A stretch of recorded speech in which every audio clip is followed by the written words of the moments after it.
সামনে দিতে এখনো প্রস্তুত নন, ভবিষ্যতেও হয়তো আর কখনোই সে সুযোগ পাবেন না। আজকের যে পরিস্থিতি, এর দায় সম্পূর্ণভাবেই রাষ্ট্রের, এর দায় সম্পূর্ণভাবেই সরকারের। কোনোভাবেই আপনারা এই দায় এড়াতে পারেন না। আজ আমরা এই দাবিটাই, এই প্রশ্নটাই এখানে উত্থাপন করতে এসেছি। শোককে আমরা আমাদের শক্তিতে পরিণত করেছি, আমাদের শোক আজ দ্রোহ হয়ে জ্বলে উঠেছে। আমরা আর শোকে নীরবতা পালন করছি না, আমরা বিদ্রোহী হয়ে উঠেছি। রাষ্ট্রকে জানিয়ে দিতে চাই, এখন আর সর্বস্তরের মানুষ ঘুমিয়ে নেই। আমরা আর সবকিছু সহ্য করছি না। আমাদের চোখ খুলে গেছে, আমাদের প্রতিবাদের ভাষা শেখা হয়ে গেছে।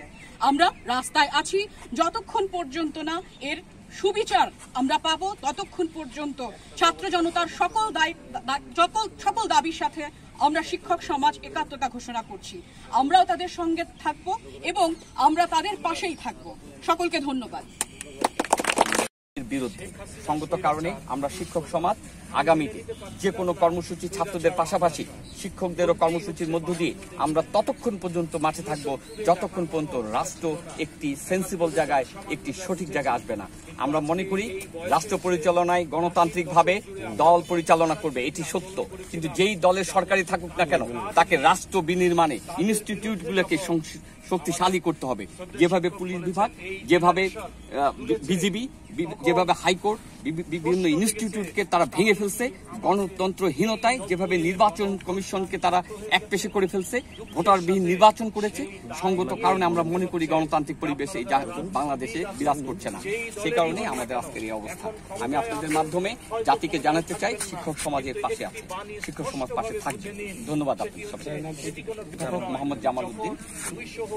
প্রতিরোধের মানসিকতা নিয়ে সারা দেশ আজ যেভাবে আমাদের সামনে এসে উপস্থাপিত হয়েছে, আসলে গোটা রাষ্ট্রই এখন একটি কারাগারে পরিণত হয়েছে। দুঃশাসন এবং স্বৈরাচার, এই দুই বন মানসিকতার দুঃশাসক যখন রাষ্ট্রের শাসন ক্ষমতায় থাকে, তার পরিপূর্ণ নকশা, তার পরিপূর্ণ বাস্তব, তারপর যদি আমরা এখানে স্পষ্টভাবে ঘোষণা দিতে চাই, আমরা আমাদের শিক্ষার্থীদের সাথে শেষ রক্ত বিন্দু দিয়ে হলো সাথে থাকব, তাদের পাশে থাকব, তাদের পাশে থাকব, এই প্রতিশ্রুতি দিয়ে আমরা এই কথা বলে দিতে চাই।